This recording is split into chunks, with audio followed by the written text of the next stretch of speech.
एक मिनट भी अपनी वेस्ट नहीं करेंगे, सीधे आते हैं अपने टॉपिक पे। 15 यहाँ पर आपके लिए क्वेश्चंस होंगे, ज़्यादा से ज़्यादा आपको स्कोर करना है और लास्ट में अपना स्कोर भी बताना है कमेंट में।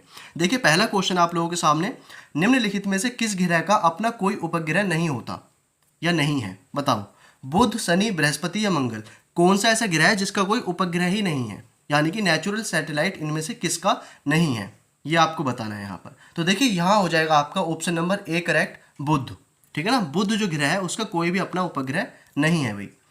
क्वेश्चन नंबर 2 है, भारतीय मानक समय आधारित है, किस पर आधारित है? देखिए ये जो क्वेश्चंस आपके ज्योग्राफी के हैं आज, ठीक है ना, 15 क्वेश्चंस ज्योग्राफी के हैं और पीवाई क्यों है सारे के सारे, ठीक है ना किसी एग्जाम में आपके पूछे गए हैं और इंपॉर्टेंट क्वेश्चंस में लेकर के आता हूं आपके लिए। तो यहाँ पर आपके सामने options A B C D में से क्या हो जाएगा ये आपको देखना है।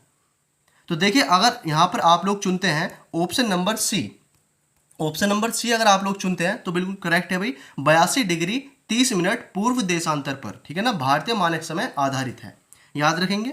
चलिए अब अगला क्वेश्चन देखो। अगला क्वेश्चन कहता है इंडियन स्टैंडर्ड टाइम और ग्रीनविच मीन टाइम के में कितना अंतर है? अंतर यहाँ पर आपसे पूछा गया है, डिफरेंस कितना कितना है किस किस में, इंडियन स्टैंडर्ड टाइम और ग्रीनविच टाइम में, ठीक है ना, ग्रीनविच मीन टाइम में कितना अंतर है दोनों के बीच। तो यहाँ पर जो ऑप्शन हो जाएगा आपका वो हो जाएगा भी ऑप्शन नंबर सी करेक्ट, ठीक है ना, सी आपका करेक्ट हो जाएगा। 5 घंटे 30 मिनट यानी कि 5.5 मिनट का अंतर आता है इंडियन स्टैंडर्ड टाइम और ग्रीनविच मीन टाइम में, याद रखेंगे। चलिए क्वेश्चन नंबर आता है अब चौथा। क्वेश्चन नंबर 4 कहता है भारत की स्थलीय सीमा की लंबाई आपको बतानी है। जो स्थलीय सीमा है, देखिए क्वेश्चन को ध्यान से समझेंगे पहले, स्थलीय सीमा की लंबाई यहाँ पर पूछी गई है। ऑप्शन है आपके 6100 किलोमीटर या फिर 7516 किलोमीटर या 1200 किलोमीटर या 15200 किलोमीटर। स्थलीय सीमा की लंबाई, इसको जरा नोट करेंगे। स्थलीय सीमा, जो स्थलीय सीमा है वो अगर आप चुनते हैं ऑप्शन नंबर डी 15200 किलोमीटर, ठीक है भाई, 15200 किलोमीटर है किसकी, भारत की स्थलीय सीमा की लंबाई। अब चलो अब देखिए, अब क्वेश्चन आता है द्वीपों सहित भारत की तट रेखा की लंबाई। देखिए लंबाइयाँ आपसे किस किस तरीके से पूछी जा सकती हैं, वो सारे क्वेश्चंस मैंने डाल दिए हैं। एक तो आपकी वो पूछी जा सकती है स्थलीय सीमा की लंबाई, वो मैंने आपको बता दी। एक पूछी जा सकती है भारत की तट रेखा की लंबाई, और तट रेखा की लंबाई भी किसके साथ, जो भारत के द्वीप हैं जैसे कि अंडमान निकोबार, लक्षद्वीप द्वीप, ठीक है ना, इन सभी को मिला करके सारी तट रेखा की लंबाई कितनी है टोटल, तो ये आपको बताना है। तो यहाँ पर देखिए अगर आप चुनते हैं ऑप्शन नंबर सी तो बिल्कुल करेक्ट हो जाएगा, ठीक है ना, द्वीपों सहित कितनी है, 7516.5 किलोमीटर है, याद रखेंगे। चलिए अब अगला क्वेश्चन देखो, ये हो गया आपका ऑप्शन नंबर सी। अब ये क्वेश्चन नंबर 6 आता है, भारत की उत्तर से दक्षिण तक की लंबाई आपको बतानी है। देखिए जैसे कि ये हमारा लगभग भारत का आप मैप थोड़ा सा समझेंगे, तो उत्तर से यानी कि यहाँ से लेकर के यहाँ तक की कितनी लंबाई है ये आपको बतानी है, ये वाली लंबाई बताओ कितनी हो जाएगी, उत्तर से दक्षिण तक की लंबाई। तो भैया ये है आपकी कितनी, ये 3214 किलोमीटर, कितनी है, 3214 किलोमीटर है, याद रखेंगे, ये इंपॉर्टेंट है, पूछी जाती है। अब देखिए अगला क्वेश्चन देखो, भारत की तट रेखा की लंबाई कितनी है। अभी देखिए पीछे एक क्वेश्चन आया था भारत की तट रेखा की लंबाई द्वीपों सहित, यानी कि जितने भी द्वीप हैं उनके साथ, लेकिन यहाँ पर सिर्फ पूछा गया है कितना, भारत की तट रेखा की लंबाई यहाँ पर आपसे सिर्फ पूछी गई है, ठीक है। तो दोनों क्वेश्चंस में आपको कंफ्यूज नहीं होना, मैं एक बार और दिखा देता हूँ। यहाँ पर तट रेखा की लंबाई पूछी गई है द्वीपों सहित, और यहाँ पर पूछी गई है केवल तट रेखा की लंबाई। तो ये यहाँ पर क्या आप लोग बताएंगे, ये हो जाएगी आपकी ऑप्शन नंबर ए 6100 किलोमीटर, ठीक है ना, 6100 किलोमीटर, याद रखेंगे, ठीक है भाई। चलिए अगला देखते हैं।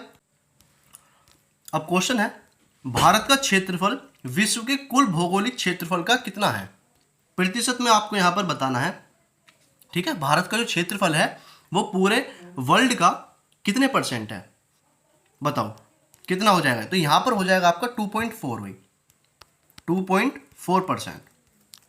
ऑप्शन नंबर बी आपका करेक्ट हो जाएगा, याद रखेंगे, इंपॉर्टेंट था ये भी। अब क्वेश्चन है भारत में कितने राज्य समुद्र तट रेखा में है, ये आपको बताना है। जो भारत की देखिए तट रेखा है यहाँ से लगभग दक्षिण भारत का जो पार्ट है भारत के, तट रेखा कहा जाता है। तो कितने राज्य आते हैं समुद्र तट रेखा पर भारत के, बताओ।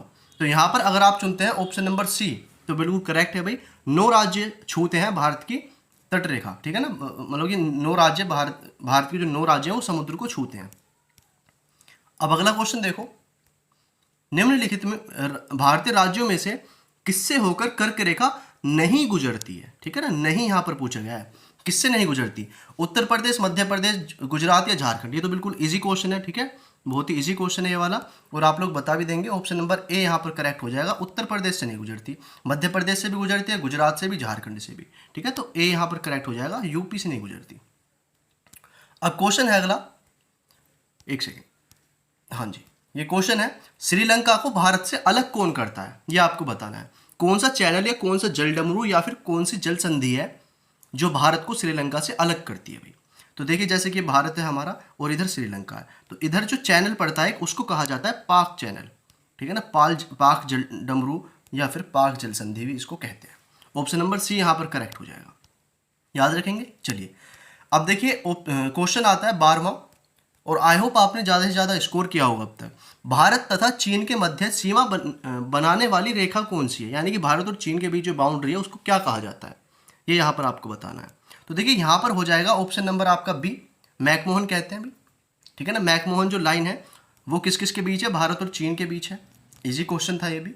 अब देखिए अगला क्वेश्चन देखो, भारत के दक्षिण में सबसे दूर स्थल कौन सा है? ये आपको बताना है। यानी कि इस क्वेश्चन का मतलब ये हुआ कि सब भारत का जो दक्षिणतम भाग है, सबसे दक्षिण में कौन सा पॉइंट है, ये आपको बताना है। तो भारत का जो अंडमान निकोबार इधर हमारा द्वीप समूह पड़ता है, उसी में है भारत का सबसे दक्षिणतम पोर्ट या दक्षिणतम भाग, ठीक है ना, लेकिन उसका नाम यहाँ पर आपसे पूछा गया है, तो वो हो जाएगा option number C, Indira Point, ठीक है ना। ऑप्शन नंबर सी यहाँ पर करेक्ट हो जाएगा, इंदिरा पॉइंट।